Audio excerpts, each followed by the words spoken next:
Good morning everyone. Welcome back. ఈరోజు Sunday చాలా లేజీగా అనిపిస్తుంది. కానీ సంథింగ్ స్పెషల్ బ్రేక్‌ఫాస్ట్ తినాలనిపిస్తుంది. సో, ఐ డిసైడెడ్ పూరి చేద్దామని. పూరి అండ్ కర్రీ చేయడానికి టైం పడుతుంది కాబట్టి ఫస్ట్ అయితే మా పిల్లలకి ఆకలేయకుండా మిల్క్ ఇస్తున్నాను. చాలా రోజులైంది పూరి తిని. Oil food and time taken అందుకని తగ్గించేసాము. సండేస్ మోస్ట్‌లీ నాన్ వెజ్జే ఉంటుంది. సో, బ్రేక్‌ఫాస్ట్ లైట్‌గా తీసుకుంటాము. కానీ ఈరోజు బ్రేక్‌ఫాస్ట్‌కే పూరి డిసైడ్ అయ్యాను కాబట్టి లంచ్‌కి ఏదైనా లైట్‌గా చేసేస్తాను. మిల్క్ తాగమ్మా అంటే మా వోడు దేవుడికి పూజలు చేసేస్తున్నాడు.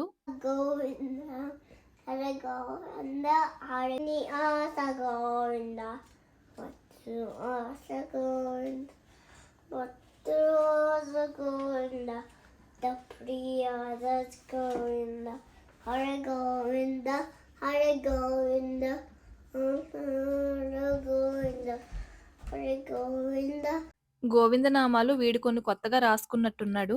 నిన్న సాటర్‌డే ఈ టైంకి పూజ చేశాను కదా! అది గుర్తొచ్చి సేమ్ అదే టైంకి ఈరోజు వీడు పూజ చేసేసుకుంటున్నాడు. నేనిప్పుడు మీకు పూరి కర్రీ చేస్తున్నప్పుడు చూపిస్తున్నాననమాట. ఇప్పుడు నేను చేసే ఈ కర్రీ సేమ్ బయట హోటల్స్‌లో మనకు దొరుకుతది కదా! పూరి కర్రీ సేమ్ అదే టేస్ట్‌తో ఉంటదండి. ఇలా చేసుకుంటే గనక ఒక proper breakfast south Indian breakfast కోసం మనం బయటికెళ్ళి తింటే ఎలా ఉంటదో సేమ్ అదే టేస్ట్ ఒస్తదనమాట. ప్రాసెస్ చాలా ఈజీ. మీకు ఇంకెప్పుడైనా సెపరేట్‌గా దీనికోసం వీడియో తీసినప్పుడు చూపిస్తాను. న్యూజిలాండ్‌లోని చలి స్టార్ట్ అయిపోయిందనమాట. మార్నింగ్ టైమ్ అయితే చాలా చల్లగా ఉంటుంది. ఈ రోజేమో సండే కదా! చాలా లేజీగా ఉంది. అండ్ కోల్డ్ వెదర్ ఉంది. ఇలాంటి టైంలోని ఇంక ఇంట్లోనే ఉంటే బావుంటదనిపిస్తది. ఇలా వేడి వేడి ఫుడ్ తింటూ ఇండోర్‌లోనే టైమ్ స్పెండ్ చేస్తే బెటర్. కర్రీ రెడీ అయిపోయింది. ఇప్పుడు నేను పూరీలు కూడా చేసేసాను. డీప్ ఫ్రై చేసేసి ఇంకా సర్వ్ చేస్తున్నాను. ఈ రోజు ఇక్కడున్న వెదర్‌కి ఈ వేడి వేడి పూరి కర్రీ పర్ఫెక్ట్ కాంబినేషన్ అన్నమాట. అలా అలా 11:00 వరకు లేజీగా అనిపిచ్చింది. 11 తర్వాత కొంచెం ఎండొచ్చిందనమాట. సరే కొంతసేపు బయట కూర్చుందామని బయటకొచ్చాము. కొంతసేపు పిల్లల్ని కూడా ఎండలో ఉంచితే బెటర్ కదా! అయితే ఇప్పుడు ఇక్కడ కొంతసేపు కూర్చుంటున్నాను కదా!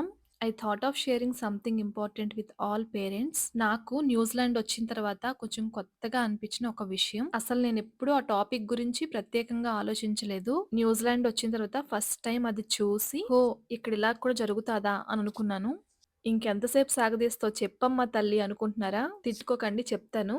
అదేంటంటే హెడ్ లైస్ మెసేజ్. స్కూల్లో ఏ పిల్లలకైనా గనక లైస్ ఉంటే స్కూల్ నుంచి ఇమ్మీడియేట్‌గా పేరెంట్స్ అందరికి ఒక మెసేజ్ ఒస్తది. 3 ఇయర్స్ బ్యాక్ అలా ఫస్ట్ టైమ్ మా పాప స్కూల్ నుంచి ఒక మెసేజ్ ఒచ్చింది. అంటే నాకే కాదు పేరెంట్స్ అందరికి. నాకు తెలిసినంత వరకు స్కూల్ నుంచి అలాంటి నోటిఫికేషన్స్ ఒస్తాయంటే ఏమైనా ఎగ్జామ్స్ ఉన్నా, స్పెషల్ ఈవెంట్స్ కండక్ట్ చేస్తున్నా, ఏమైనా స్పెషల్ ప్రోగ్రామ్స్ ఉన్నా, స్కూల్ హాలిడేస్ గురించి, స్కూల్ ఓపెనింగ్ గురించి, లేదంటే ఏమైనా ఎక్స్‌ట్రా యాక్టివిటీస్ ఉన్నా అలాంటి వాటన్నిటికి మనకి స్కూల్ టీచర్ నుంచి ఒక మెసేజ్ వస్తది కదా! కానీ న్యూజిలాండ్ వచ్చిన తర్వాత నేను ఎక్స్‌ట్రాగా చూసిన ఒక నోటిఫికేషన్ ఏంటంటే ఇది. అంటే క్లాస్‌లో ఏ పిల్లలకి లైవ్స్ ఉన్నాయో వాళ్ళు చెప్పరు కానీ, స్కూల్‌లో ఒక స్టూడెంట్‌కి లైవ్స్ ఉండడం గమనించాము. సో, మీరు మీ పిల్లల హెయిర్‌ని ఒకసారి చెక్ చేసుకొని, అవసరమైతే ట్రీట్మెంట్ చేయండి అంటారు. ఈ లైవ్స్ విషయం ఎందుకు తీసుకున్నాను ఈరోజు ఈ టాపిక్ అంటే, ఇక్కడ స్కూల్స్‌లో చాలా, చాలా కేర్‌ఫుల్‌గా ఉండాల్సిన విషయం అన్నమాట. కొన్ని కేసెస్‌లో అయితే ఈ లైస్ కంప్లీట్‌గా తగ్గిన తర్వాత మాత్రమే స్కూల్‌కి రమ్మని స్టూడెంట్‌ని ఇంటికి పంపిస్తారు. అంత స్ట్రిక్ట్ ఉంటారన్నమాట హెడ్ లైస్ విషయంలో. కానీ లైస్ అనేవి చాలా కామన్ కదా! అవి ఈజీగా స్ప్రెడ్ అయిపోతాయి ఒకరి నుంచి ఇంకొకరికి. ఎందుకంటే పిల్లలు కలిసి ఆడుకుంటారు.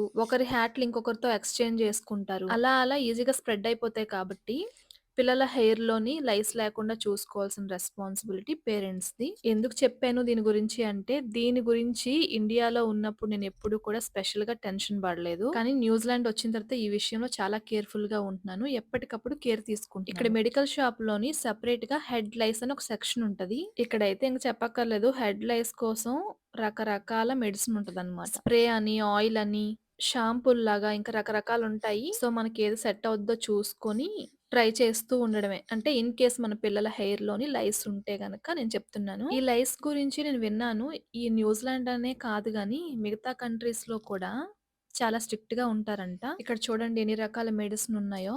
ఇవన్నీ కూడా మన హెయిర్‌లో ఉన్న లైస్‌ని తగ్గించుకోవడానికే. నేనైతే నెట్‌లోని చూసుకొని దేనికి ఎక్కువ రేటింగ్ ఉందో, కొంతమంది పేరెంట్స్ ఫీడ్‌బ్యాక్ కూడా ఇస్తుంటారు కదా! అలాంటివి చూసుకొని తీసుకుంటాను. న్యూజిలాండ్‌కి ఎవరైనా కొత్తగా వచ్చి, వాళ్ళ పిల్లలు స్కూల్‌లో చదువుతుండగా, ఇలాంటి ఏదైనా మెసేజ్ స్కూల్ నుంచి వచ్చిందనుకోండి, టెన్షన్ పడాల్సిన అవసరం లేదు. ఇలాంటి ఒక ఫార్మసీకి వెళ్లి, మనకు నచ్చిన మెడిసిన్ ఒకటి తెచ్చుకొని ట్రై చేయడమే. ఇంకా హెయిర్‌ని కూడా రెగ్యులర్‌గా కోంబ్ చేస్తూ ఉండాలి. ఇక్కడ రకరకాల కోమ్స్ కూడా ఉన్నాయి. ఇంకా పిల్లో కవర్స్ ఉంటాయి కదా! అవి ఎప్పటికప్పుడు వాష్ చేసుకుంటూ ఉండాలి. అప్పుడు ఒకరి నుంచి ఇంకొకరికి లైస్ అనేవి స్ప్రెడ్ అవ్వవు. That's it, very simple steps అన్నమాట. ఇదిగోండి ఇక్కడ కోమ్స్‌లో కూడా రకరకాలున్నాయన్నమాట. అవన్నీ ఇప్పుడు మీకు చూపిస్తాను. అయితే ఇండియాలో ఉన్నప్పుడు కేర్ తీసుకోరా అంటే తీసుకుంటారు.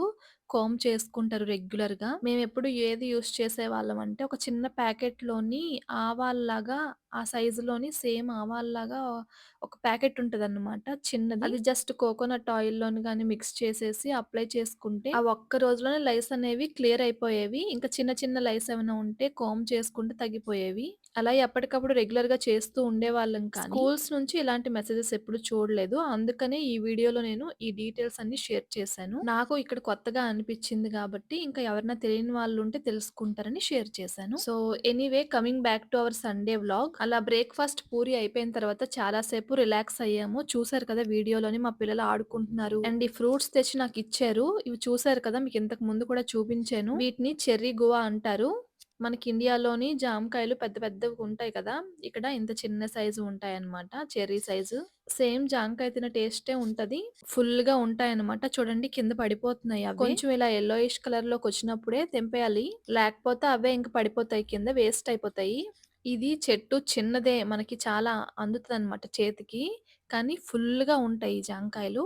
మనకి రాసుసురికాయలుంటాయి కదా! ఆ సైజులో కూడా ఉంటాయన్నమాట. అది కూడా ఈ సీజన్‌లోనే ఉంటాయన్నమాట. ఎప్పుడు పెడితే అప్పుడుండవు. ఇలా మంచిగా అనిపిచ్చింది నాకు చెట్టు నుంచి డైరెక్ట్‌గా ఇలా కట్ చేసుకొని తినడం. చాలా నేచురల్‌గా పెరుగుతున్నాయి కదా! కొన్ని తీసి నైబర్స్‌కి కూడా షేర్ చేశాను. కొన్నేమో ఆఫీస్‌లో కొలీగ్స్‌కి ఇచ్చారు. ఇంకా కొన్నైతే మేము వీకెండ్స్ టైమ్‌లోనే ఇదిగో ఇలా టైమ్ పాస్‌కి తీసుకొని తింటూ ఉన్నాము. అలా అలా ఆఫ్టర్‌నూన్ 1:30 అయింది. ఈరోజు లంచ్‌లోకి జస్ట్ కర్డ్ రైస్ తిన్నామనమాట. అందుకే మీకు చూపించలేదు వీడియో. ఇప్పుడైతే టైం కరెక్ట్‌గా 3:30 అవుతుంది ఆఫ్టర్‌నూన్. సరే ఏదైనా కీ చైన్ లాగా చేద్దామని చెప్పి తీసుకున్నా ఈ 2. ఈ 2 కలర్ కాంబినేషన్ అయితే బావుంటది. So, I spend some time doing something creative అనమాట. కుదిరితే టైం ఉంటే ఈ మధ్య మా పాపకు కూడా నేను కొన్ని కొన్ని నేర్పిస్తున్నాను. ఇదేంటంటే జస్ట్ టైమ్ పాస్ అండ్ కొత్తగా నేర్చుకోవచ్చు ఏదైనా చేయాలని చెప్పి. కొత్త కొత్త ఐడియాస్ ఒస్తాయి. మనకి ప్యాటర్న్స్ బాగా తెలియాలన్నమాట ఫస్ట్. హానెస్ట్‌లీ క్రోషెట్ అనేది ఒక బ్యూటిఫుల్ స్కిల్ అన్నమాట. ఎందుకు అంటే ఇట్ ఇంప్రూవ్స్ పేషెన్స్ అండి. ఒక ఐటెమ్ చేయాలి అనంటే చాలా పేషెన్స్ కావాలన్నమాట మనకి. కిడ్స్ ఫోకస్ చేయడానికి కూడా చాలా హెల్ప్ చేస్తది. And they can create something with their own hands అన్నమాట. చాలా హ్యాపీగా ఫీల్ అవుతారు. కాకపోతే ఒకటి దీనికంటూ ఒక టైం పెట్టుకోవాలి. హాఫ్ ఎన్ అవరా? 1 అవరా? 2 అవర్సా? ఆ టైంలోని మనం ఎంత చేయగలిగితే అంత చేయాలి. పిల్లలు ఎంత చేస్తానంటే అంతే చేయించాలి. కూర్చోబెట్టి కంటిన్యూయస్‌గా చేయించి వాళ్ళు చదువుకునే టైంని వేస్ట్ చేయకూడదు. వాళ్ళు మొబైల్ చూసే టైం ఉంటది కదా! ఆ టైంని మాత్రం వేస్ట్ చేసేసి ఇలాంటి క్రోషెట్‌ని నేర్పించొచ్చు. ఇలాంటి స్మాల్ క్రియేటివ్ యాక్టివిటీస్ అనేవి ఇంపార్టెంట్ అన్నమాట కిడ్స్‌కి. సో, అదండి ఈరోజు వీడియో. సండే ఎలా గడిచింది అంటే సండే మార్నింగ్ బ్రేక్‌ఫాస్ట్ అండ్ ఒక యూజ్‌ఫుల్ టాపిక్ కూడా మీతో షేర్ చేసుకున్నాను అనుకుంటున్నాను రిగార్డింగ్ హెడ్‌లైన్స్. దాని తర్వాత కొంచెం ఫ్రీ టైమ్ దొరికింది కాబట్టి ఈ కీ చైన్ క్రోషెట్‌ని కూడా చేశాను. ఈ వీడియో ఇంతవరకు చూసారు కాబట్టి మీకు ఏ ఒక్క టాపిక్ నచ్చినా కూడా లైక్ చేయండి. ఈరోజు వీడియోలో మీకేం నచ్చిందో కామెంట్ చేయండి. న్యూజిలాండ్ నుంచి మీరెలాంటి ఇన్ఫర్మేషన్ కావాలనుకుంటున్నారో కూడా కామెంట్ చేయండి. ట్రై చేస్తాను. ఇంకో మంచి వీడియోతో మళ్ళీ కలుస్తాను. ఇంతకీ ఈ కీ చైన్ మీకు నచ్చిందా? ఎలా ఉందో కామెంట్ చేయండి. ఉంటాను.